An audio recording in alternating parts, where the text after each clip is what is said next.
Hello everyone, I am Sassy, a baby parent consultant here in the Philippines. And today, pag-uusapan natin ang, siguro title ko siyang Wrapology. Ayan, mag-study tayo ng different wraps. But before we proceed, ano nga ba yung woven wrap? So we have two types of wraps as a sling, no? Yung isa stretchy wrap, yung isa naman is woven wrap. Later on, pag-usapan natin yung stretchy wrap. But today, focus tayo sa non-woven wrap. So ano ba yung woven wrap? Ang woven wrap is, obviously, hindi siya stretchy, no? And then, kailan ba siya pwedeng gamitin? Actually, it's great na, no, from newborn to toddler. Kung kung sa lahat ng baby carriers, ano ba yung pinaka best sa toddler? Sa totoo lang, yung bigger babies. Ayan. I would go for the woven wrap. Kaya lang, ang daming mga parents na medyo alanganin sila sa woven wrap. For one reason, yung main reason nila, overwhelming yung length ng wraps. For example, ako petit ako. So yung base size ko is 5, minsan 6. Depende kung madami akong kinain. Ayun. So that is almost 5 meters. Ayan, 4.6 meters yung size 5. Ayun. And then, so medyo mahaba siya. So it's a bit overwhelming para sa isang parent, especially for new parents. But then, when I became a mom, mas na in love ko mas na in love ako sa woven wrap kasi nacha-challenge ako. Natutuwa ako sa different types of carries na pwede kong magawa sa woven wrap. Pwedeng front, hip, back, pwedeng may design na pa-poppins, may ring, may goddess, may ganun. So, ang dami kong pwede magawa. Especially na yung personality ko is I like variety. So, ayun. And I can do that with the usual baby carriers like soft structure carrier. I can't do lots of varieties. You can only do front, hip, and back carry. Same naman, pero yun lang yun. Hindi mo na pwede maartehan. Ito, ang daming pwedeng maarte-arte. Ganyan. Yan. So, na-challenge ako dun. Anyway, so let's proceed na. No. Okay, let's start. Alphabetical tayo para fair and square. Ayan. Let's start with Arugahan Wovens. So, Arugahan Wovens is proudly made here in the Philippines. Yan. Owned to ng isang baby wear consultant din, which is si Jeannie Lakay. Ayan. Actually, sa lahat ng woven wraps na meron ako, ito yung yung kung width-wise, ito yung pinakamalapad. So, maganda siya for bigger babies. Ayan. So, inspect natin yung kanyang, ano, makikita ninyo, makapal yung kanyang fibers, no, or yung kanyang threads. Ayan. Tapos, maganda yung kanyang, ayan, oh, may certain diagonal stretch siya. Ayan. What I like most about Arugahan Wovens is that maganda yung glide factor niya, no? So if you plan to do slip knots and kapag may mga ring finish, ang ganda ng glide niya. Hindi sa Ilonggo term namin is we have this word na sapnot. So hindi siya masapnot. Maganda siyang basta ang ganda ng glide factor niya. And then another thing that I love with the Arogahan Bowens is yung fabric niya mismo, dahil ganito yung kanyang threads, yung fabric niya mismo is already cool enough sa skin. So, good just for Philippine weather. Ayan. Actually, among the four woven wraps that I have right now, this is the thickest one. Ayan. But kahit na thick siya, if ganun mo siya, oh, under the light, you can see light passing through in between the fiber or in between the threads. So meaning breathable siya. Hindi siya mainit kahit na makapal siya. 'Yon. At saka syempre, tingnan mo naman, ang ganda ng kulay, 'di ba? So, 'yon.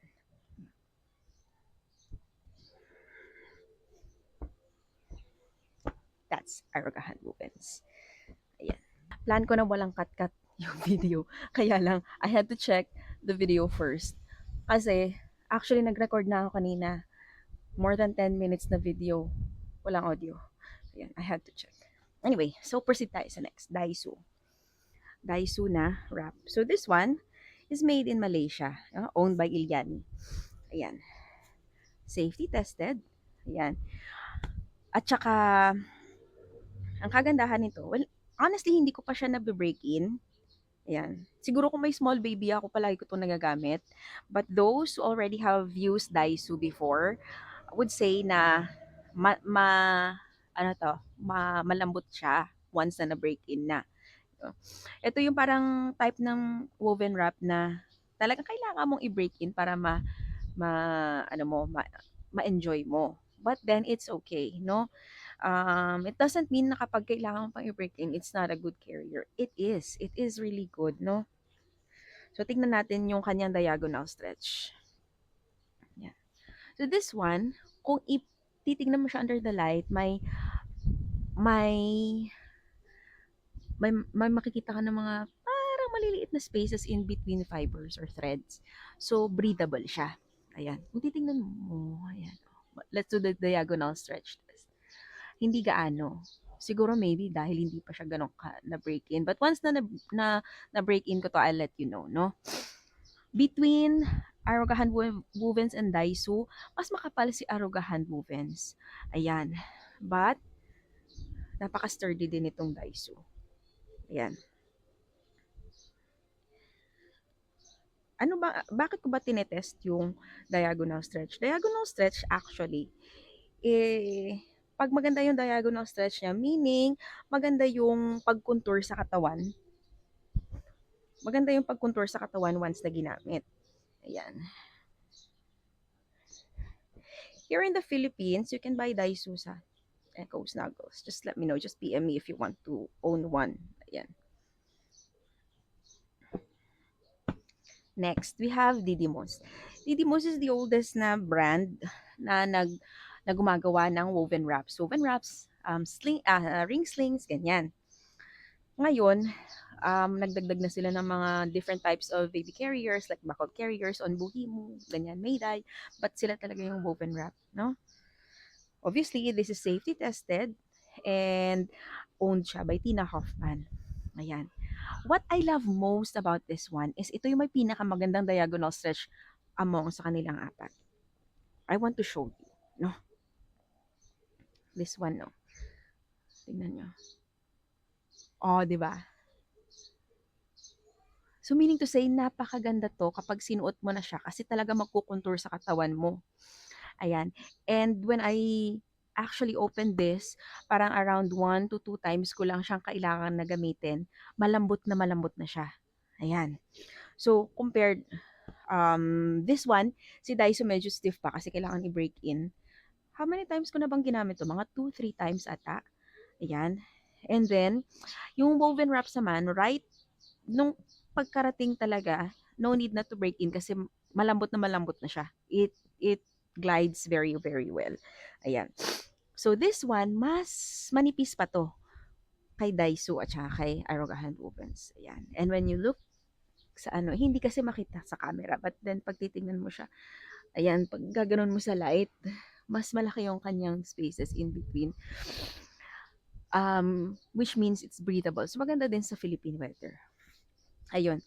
So, eto, yung Daiso is made with 100% cotton, 250 GSM. Ito naman, 200 GSM, 100% cotton din. So, again, papakita ko sa inyo yung pinakamagandang part. Ayan. O, di ba? And, very supportive siya. No? I recently used this with my almost 6 years old. It's not that we're still baby wearing, but, from time to time, I still try to use wraps kasi nakakamiss. But hindi siya ganun ka-lengthy. Ayan. So, when I try to use this one with my almost 6 years old, yung edge nito ay talagang sakto lang na makasit siya compared kay Arogahan Movens na mas mahaba. So, if you have, a child na medyo mahaba or matangkad, so maganda. Ayan.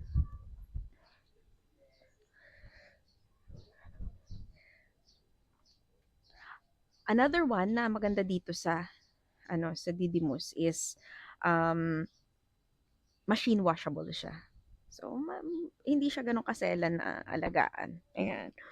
Where can you buy this one? Pwede kayong mag-PM lang sa Echo Snuggles because, right? And last but not the least, we have the woven wings. Woven wings ngayon, hindi na sila operational. Ayan. I think, kailan ba yun? basta ano eh, a bit of a few years ago nag-close na ang Woven Wings, but I still would like to include this one kasi first of all, ito yung pinakamahal na woven wrap na meron ako. And I am so thankful kasi Woven Wings just gave this to me, no, for sample purposes. And actually, medyo maingat din ako when somebody tries to use this one pag may mga sling meat kasi napakaselan itong labhan. But before tayo mag-dive dyan, what I like dito, ay wait lang, nagja-jump ako para akong ewan. Ayan. One of the, ano dito, ni Didymos is, kita mo oh, ayan, ayan. May talagang tatak na Didymos. Hindi masyadong makita, but Didymos yung nakalagay dyan. Tapos, may inner siya na tag, meron din siyang outer na tag. So, parang imposible na mawala ka kung saan yung center. Ayun. So, sabi ko nga sa inyo, talagang aim ko talaga na walang cut. So, ito na yun. Bahala na kayo sa mga imperfections, perfectly imperfect. Ayan. So, ito yung woven wings and sa kanilang apat, ito yung pinakamalambot sa lahat.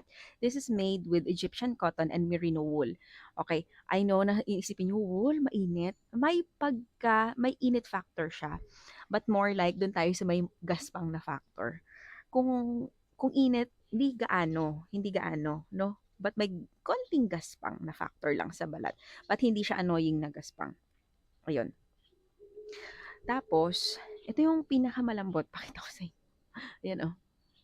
Ganyan siya ka-squishy. Pagkarating ganyan na siya, no need to break in whatsoever. Ayan. At saka, ang ganda din ng kanyang diagonal stretch. Ayan. Tingnan nyo. But hindi katulad ni Didymos na mas stretch yung diagonal. Ayan. Siyempre yung horizontal, magandang tignan niyo sa woven wrap na yung horizontal is sturdy, no? Hindi siya nagsi-stretch. Pag hihilahin mo horizontally, hindi siya mag-stretch. But pag huhulahin mo ng diagonal, maganda yung pag-stretch niya. Maganda yun. So, among the four, ito yung Didymos yung pinakamagandang diagonal stretch niya. But this one is already okay. No?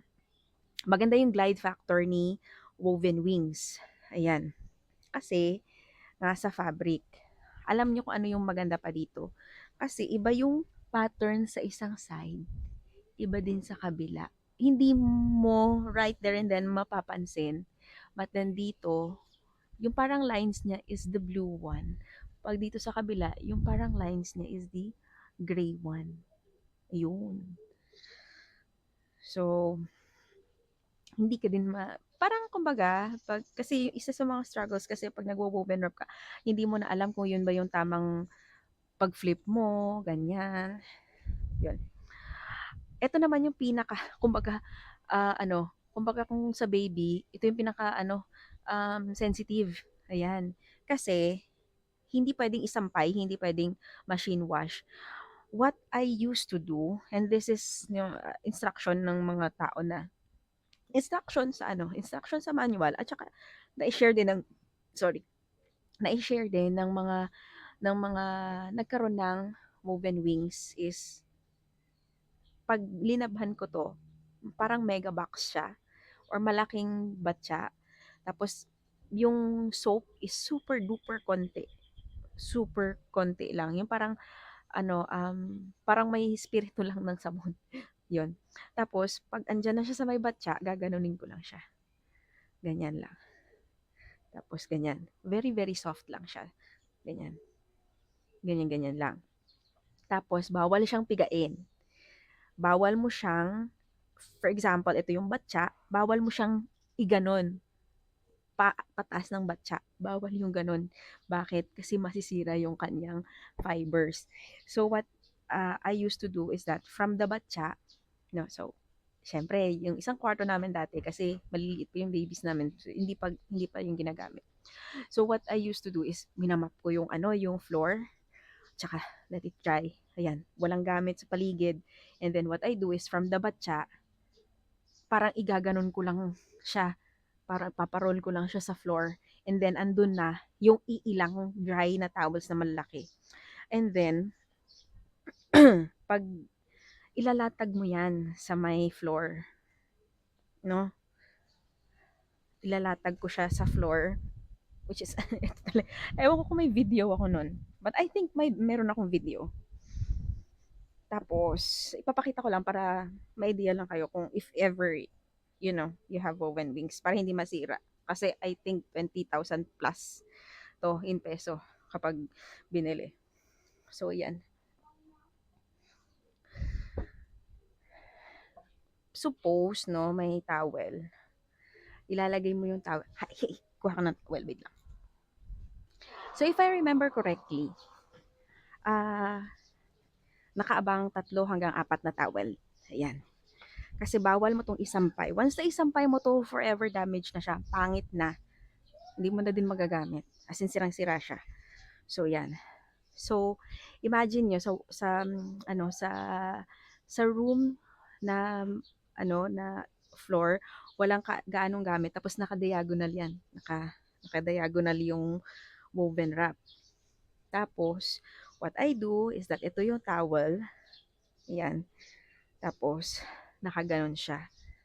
And then, ganyan yung towel. Unahin ko muna yung towel. Tapos, andyan yung woven wrap. So, ayan. Dalawa sila. Tapos, ang gagawin mo is, i-roll mo siya ng, ng maganda. ng paulit-ulit. Ayan. Gaganon mo siya. Lahat ng parts niya, ganyan. Tapos, another towel na naman. Nang paulit-ulit, I think mga 3 to 4 times. Hanggang sa mawala yung parang piga above the water. Ayun. Tapos, i-air dry ko lang siya na nasa floor for like 3, 4 hours, sometimes 6. Depende sa weather. Ayan. Kung mainit naman yung panahon, around 4 hours, okay na siya. Tuyong-tuyo na siya. Ayan. So, ayun. Ito yung pinaka-sensitive, but this is the softest one.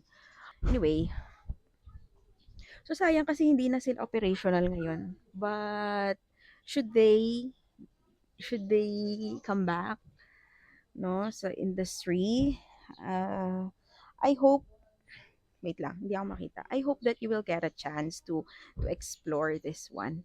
Kasi, ang ganda. I know it's mahal, but then, ayun, maganda siya. If this topic is something that you find interesting, learning about the woven wraps, wrapology, and learning about the different types of carriers, please let me know in the comment section. Kasi I am planning to do, pag-test ng different types of ring sling, kung ano yung pinagkaiba ng dalawang shoulder types. At saka, Mayday din. Mayday, wala pa tayong masyadong pagpipilian eh. I also have different soft structured carriers that we can also talk about here. So, ayun. If you have any questions also, please let me know. Hindi ako ganun ka knowledgeable with a lot of woven wrap brands na may woven wraps. But if meron ako, I am happy to share what I know. So, yun. So, thank you so much for watching, and I hope to see you in my next video. Bye! Baby Bear Smart.